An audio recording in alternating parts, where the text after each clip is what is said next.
I'm going to start today's episode off with a quote.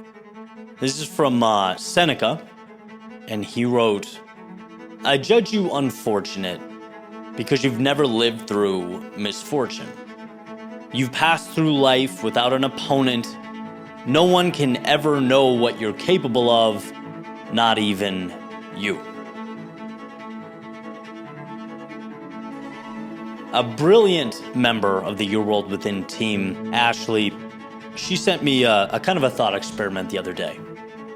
And she asked, if you're choosing between two trees, right, the exact same type of tree, height, everything 1-to-1, which one is stronger, right? And one of these trees exists in a very turbulent, climate. High winds, a lot of fluctuation in weather, extreme temperatures, low temperatures, high temperatures, versus that same tree in a, let's just say, more mild, consistent, way less harsh climate. Which one do you think will be stronger? And why? The answer is, well, one, obviously acclimated and adjusted over time. It became tougher and stronger, more adaptable and resilient in the face of turbulence. It's proven itself because it exists where it exists, right? It had to evolve. Couldn't survive otherwise. Had to learn to endure. It's by facing the storm that you learn to navigate its chaos, right? And, having lived in South Florida for a long time, you see some of these palm trees take a beating during, Cat 3s, 4s, God forbid, 5s, and they're still there, right? The inverse, or the opposite example, is the tree that's never been tested because they've never had to be tested. See, every single one of us is stronger than we think and more capable than we know. The question in my eyes, is how often do you give yourself a chance to prove it? How often do you nod your head and kick open the door, trusting that you can take on what's on the other side? We have to be tested in order to evolve. Just like those of you familiar with weightlifting at the gym, building muscle is breaking down old muscle, and then it builds itself back up.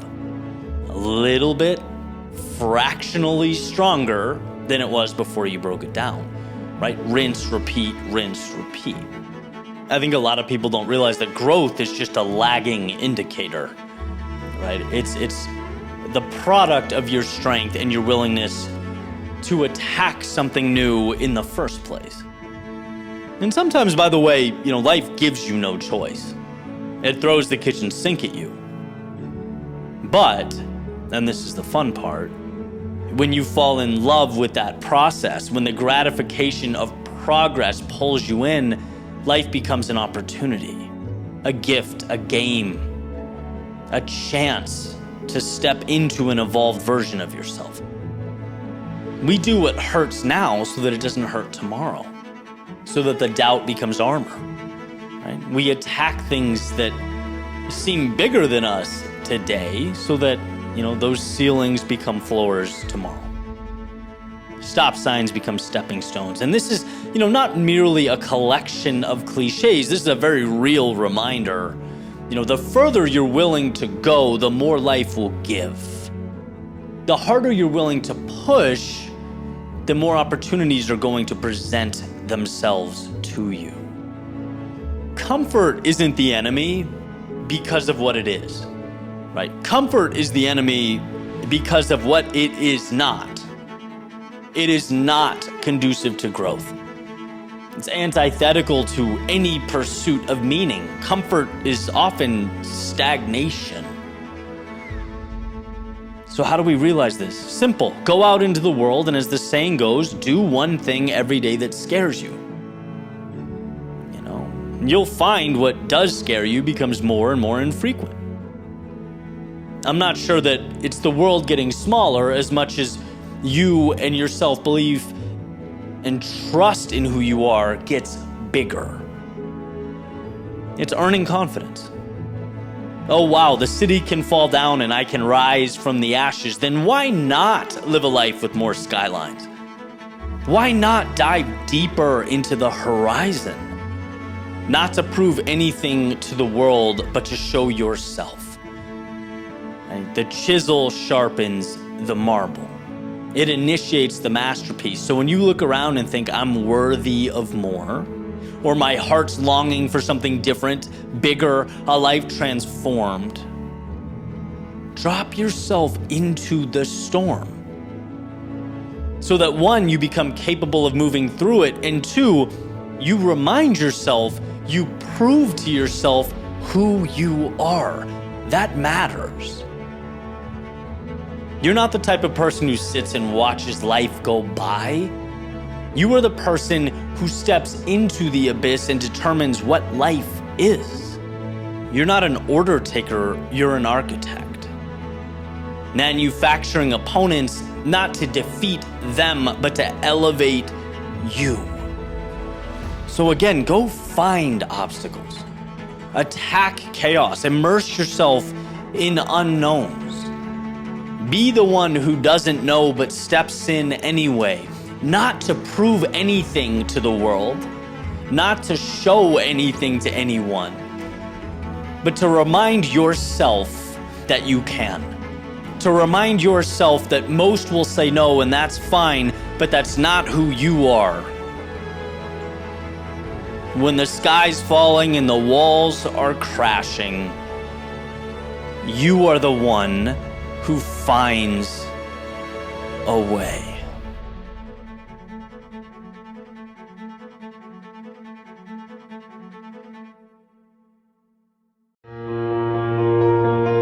Courage.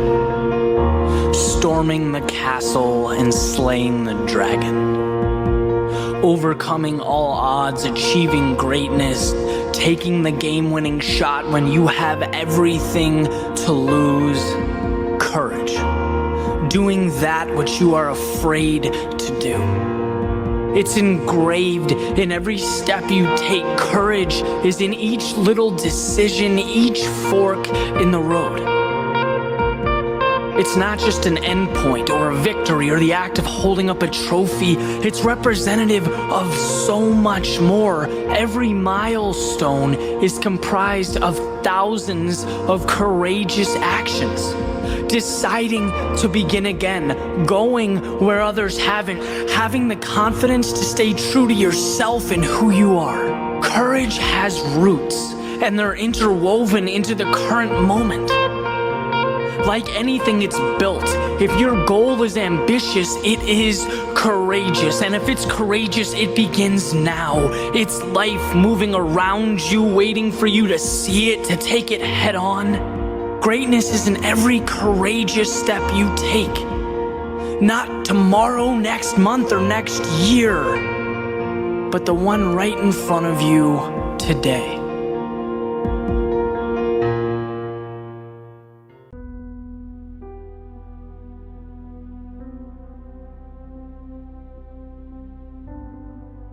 Seth Godin wrote in his book, The Dip, quit or be exceptional, average is for losers. And I love this, and I love it for a few reasons. First, it calls out the fact that if we are going to live, we might as well live in pursuit of the exceptional. Why just float by? Why just stand there while time elapses around you? No, seek out the things that matter. Exist not in life's shadows, but in its fringes, where few look but the best things live. The places where most only dream of but the courageous go. Quit or be exceptional. Second, it suggests that quitting isn't always a bad thing. And context is everything here. It's a beautiful thing if it's done for the right reason. In other words, it's far better to quit the wrong thing to pursue what matters than it is to stay and immerse yourself in a lifelong dance with mediocrity. It's not that you quit, it's why you quit. I have a problem with the word quit to begin with. Stopping the wrong thing is less quitting than it is pivoting. It's evolving. But ultimately, that's neither here nor there. It's semantics, right? The moral of the story is, if I never quit, personally, what I believe to be wrong for me, I'd still be in the same building I was 10 years ago. And I'm not being emotional here, I'm being practical. To become your best self, you have to shed yourself of the things that aren't you. There's an idea that what we say no to is one of the most important components of growth. So if you take that and create a little thought experiment, if you have the courage to adventure and try new things, some of those new things will inevitably fall short of expectations. They'll be wrong for you. They can't all be aligned. And so what then? You do the wrong things forever? Or do you take the lesson and move on to those level 10 opportunities? That's what this is about. Quit or be exceptional. Leave mediocrity behind. Do you have to? Well, you don't have to do anything, but the question is, what do you want? Because a world where you chase down the exceptional will be better for you. It will be better for those close to you. It will be better for the world at large. You will live a fuller life. And since you can never give more than what you are, it means the amount of value you can then distribute to others will grow. What we give is directly proportional to what we allow ourselves to be. So don't be mediocre. Don't allow that. Don't even entertain the thought that's not you. Quit or be exceptional. Go all in or don't go. Believe in it fully or walk away. Average is for losers. The fence is for people who forfeit the upside in an attempt to escape the downside, completely unaware that the true loss is the moment of reflection years down the road where you wish you had the courage to do a little more, to chase down the things that invigorated you, to wish you'd lived a little more boldly with just a tad more conviction. Quit or be exceptional. Because simply put, whether we realize it or not, we have defied the odds in simply existing. And I don't care that this idea is pushed to the point of it being cliche. I still don't think we get it. I don't think we've grasped the magnitude. Perhaps a metaphor we could use to help us think about it, and still not indicative of our reality, but worth a shot, is walking into a theme park and spending the entire day standing by the entrance, holding the ticket, right? Or being handed a lottery ticket and keeping it in your pocket, for fear of what could go wrong when you cash it out. Being there, but not experiencing there. See, chasing down the exceptional feels good because it's what you were meant to do. And if you haven't found it yet, don't give up. Find what lights you up until you can capture it and immerse yourself in it. Be the best at it. Let curiosity lead you to exploration and findings that few would be tenacious enough to discover. Quit or be exceptional. Or maybe better put, don't stop pursuing that thing worthy of your commitment. And once you have that target, go.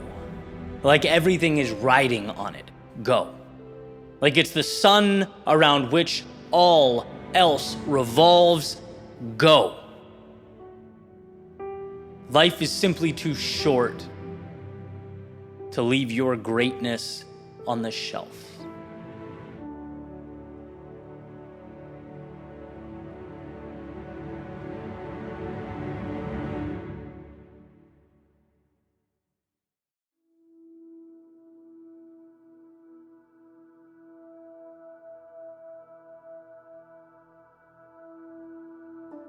I'm going to share with you a general metaphor about life. It's brought me a ton of value, helped me maintain perspective over the years, and I think it's going to help you as well. I'm going to be using YouTube as my example here, but worry not. This applies to everything. I just happen to be immersed in the content creation space. So, to frame it, the growth of a YouTube channel is a lot like the stock market. You certainly want it trending up over time.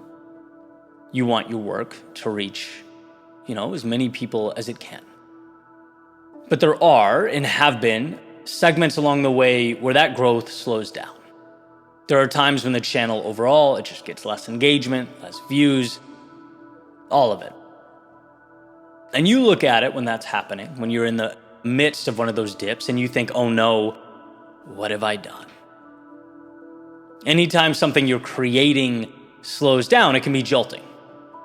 And this has over the years occurred many times. And every time my instinct is the same. It's, that type of just duress. And I put a lot of time, energy, effort into this. This work is some of what I'm most proud of in my life. So it's like, sound the alarm right now. I need to figure this out. And every time things eventually correct and continue in that upward trend. Sometimes it takes a little longer than others, but I get there. And here's what I've learned. When there is a dip or a slowing down of anything that's going in the opposite direction of the way you want it to go, I do 4 things. 1, pause and breathe. Because you have to. Recapture that perspective. Life, as I say so often, is simply not that serious, so stop making mountains out of molehills. 2, seek to understand why. There is some sort of change. What's different? What prompted the change? Knowing that is power, so find it. 3, once you have that information, make the necessary alteration. It's not only about having the answer, but it's in implementation. It's adjusting, it's testing. And 4, be patient, trust the process. You can be ferocious in your day-to-day and also calm and poised with the overall process and faith in its unfolding. And so I'm going to give you one more YouTube example, and then we'll pull it up to a level that's more broad and applicable everywhere, right? Something interesting about YouTube is that a lot of channels only have a handful of videos. We'll say 4 or 5 that generate the majority of that channel's interactions, right? It's a pretty common thing. And so when things slow down, you can often point to one of those 4 or 5 videos. So let's say something does. There's a dip. You take that breather. 2, you inquire, pull back the hood. What's going on, right? It looks like one of these videos is not getting clicked as much as it was or it should. Okay, that's great to know. Now what do we do about it? Test different thumbnails, right? Try new ones. And you try and it fails, and you try and it fails, and you try and it fails, and you try and bam, one resonates. This new thumbnail gets clicked 3.3% of the time instead of 2.8. Everything goes back up. Impressions go back up. We have righted the ship. Right? And I know that's a very detailed example. Not everyone's a YouTuber, but everyone's, in their own way, niche down, doing their thing. Right? And so you have to look at it in the context of what you're doing. What's your metaphorical YouTube channel? When things are wrong, how can you pull back the hood, identify that piece, and tweak? Right? If we step outside that box, what we'll find is that life is like that stock market. It's like a YouTube channel. It's not up and up and up. There are lows. There are metaphorical recessions. There are times where it feels like the world is collapsing around us and we think, oh no, what do I do? What do I do? What do I do? It's over. In reality, nothing is over. This is the roller coaster ride that is life. You don't get highs without lows. And when you think about it, you wouldn't appreciate them without the lows either. The setbacks are baked into the growth. And I'll use relationships as another example because I know in some way it's relatable to everyone. When the wheels fall off the wagon with the relationship that meant something to you, whether it's a breakup, a falling out with a friend, whatever the case may be, the tendency is to perceive it as a falling down, the walls crashing down, rather than a little blip on your S&P 500. So what do? Same exact plan. 1, breathe. Understand that this is a process and all will be well. 2, you understand the why. You're human. You're going to feel emotion before you can reach any level of necessary pragmatism to fix anything. So allow that to occur. Gather yourself. And then ask what prompted the break. Were you too different? Did you not align? Why? What did you learn about yourself? About the type of people you allow into your life? 3, once you have that information, adjust. How can you be better moving forward? You'll never be perfect. Human beings are complicated and messy, and relationships are not an exact art. Too many variables. But that doesn't mean you can't improve your approach in the future, right? Mitigate some of the mistakes you made. Target the things and people that you truly value. And as you do, and you are, number 4, patient in the process, you'll find things level out and ultimately begin to rise. That situation was not and never was the end of you. It was a necessary low before a future high. And so, 10,000-foot view. Remember that during your difficult times, those moments aren't indicators that life isn't working for you. They are a part of every journey, factors necessary to every ascent. And if you see them as such, you will conquer them, learn from them, and climb them to that place you most need to be.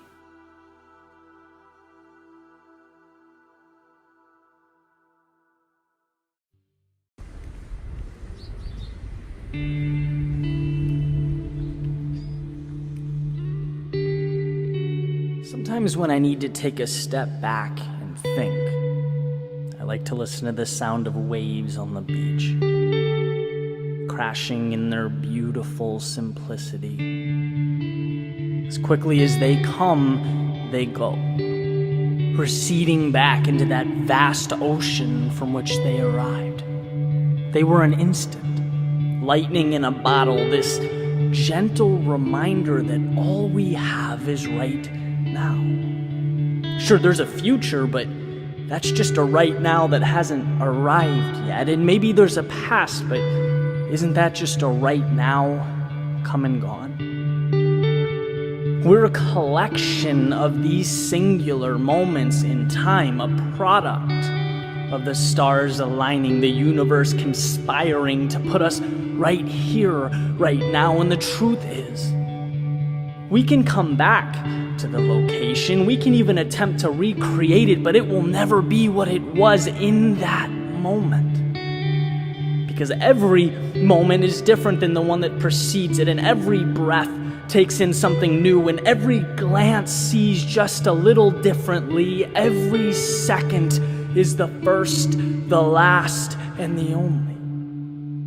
Like waves pulsating through our veins for the very first time.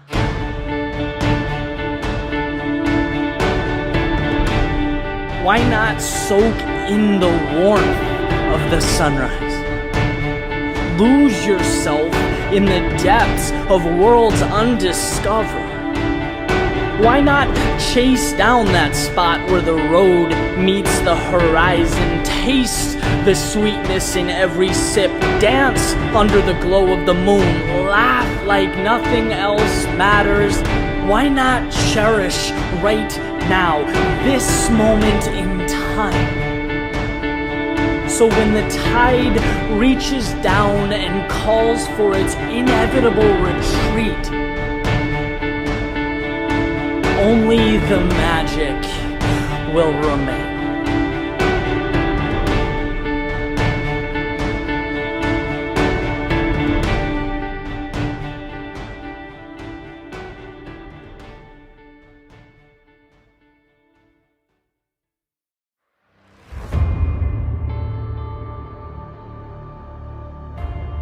Everyone wants to be great. Everyone wants to be the best, the top, the 1%. Or as the saying goes, everyone wants to be a beast until it's time to do what beasts do. See, what life has revealed and continues to emphasize is that our most vital decisions, they present themselves in the dark of night. The chaos of the battle, they show up amidst our discomfort. We know these moments. The ones that seek to stop us in our tracks and turn us around. They are what must be prepared for. They are the gateway to excellence. So let's look at the big picture for a minute, life in totality. Because consistently doing the simple, easy things, they're important. Consistency of that which is simple is the foundation. It's what we build the structure upon, but it is far from everything. Moving right along, we have the difficult things that push us to be more, that show us who we are, that hurt, that test us, the temporary storms. They are the armor we come to wear. They're what prepares us to endure the trials and tribulations of life like a muscle that must be grown and developed. But the difficult things are far from everything. Because lastly, we have our defining moments. The moments that put it all together. When the sky feels like it's falling, the body feels like it's failing, the mind feels like it's dwindling. Presenting the question, will you do the hard thing when you feel like you can't do the hard thing? It's doing what's difficult when the situation around you is screaming at the top of its lungs. You've gone too far. You've separated from normalcy. You are wandering into something that can no longer be deemed predictable or safe. See, running is hard. But running when you're tired, when you didn't get a great sleep last night, you don't feel good, when you're busy, when your schedule's full, when you have things to do, when you're in the midst of your workout and your lungs are screaming for air, the cloud of pain is hovering over you as you make your way forward for no other reason than you told yourself you would. That's not hard, that's transformative. Going to the gym is hard. But going to the gym when you don't want to, when you don't even feel like stepping into the car, when your mind is trying to rationalize a day off, when you're asking yourself what the point was to begin with, that's not hard. That's transformative. Growing your business is hard. But growing your business when you've experienced a monumental letdown, when you went all in and were left empty-handed, when you were chewed up and spit back out, yet you showed up. Kept your eyes locked in on that win. That's not hard. That is transformative. See, these monumental moments, the ones that break so many of us, that we've all come face to face with over the course of our lives, they're not about easy versus hard. They're about doing the hard thing when it seems as though you cannot do the hard thing. The world is saying no. Your body is saying no. That chirping in your head is saying no. Can you separate yourself from that hurt and that anger and that disappointment? Can you segment the negativity, knowing that you will do what you can to remedy the situation? But that life's curveballs can't stop you from moving forward for the simple reason that you won't let them. When life gets hard, you have to be harder. The one who gets bolder. You have to learn to surprise yourself. Here is what I believe to be the goal, the pinnacle. It's what I aspire to become. When life puts me through hell, to dig deep and find the emotional IQ, the awareness, to know that right now is the invitation I've been longing for. My chance to level up. See, you might be wondering what brought this concept to the forefront of my mind. And well, it was one of life's inevitable setbacks. And I had to look in the mirror and say, I'm not going to think about the technical issues that just cost me thousands of dollars and thousands of hours of my time. No, I'm going to, one, learn, but put parameters in place so it never happens again. And two, find the opportunity. See, when we build back, we tend to build back stronger, clean slate, new lease on life. Where can I be better than I was? Where can I pinpoint and capitalize on the value I once walked right by? When we adopt this mentality, we become unstoppable. Someone on the outside looking in might say it's over the top, and it is. But so are the things that I want. They might say it's not that simple. Correct. Running away from our problems is simple. I'm not about that life. They might say it's impossible to do all the time, to think that way every day, and perhaps so. But if we bow our heads and retreat every time life isn't perfect, we'll never attempt anything. I'm not aiming for perfection, I'm aiming for progress. Those who aim for perfection tend to spend the entirety of their lives doing exactly that, aiming, planning, speculating. Wanting more for yourself means receiving more rejection from the world. It means elongated valleys of despair.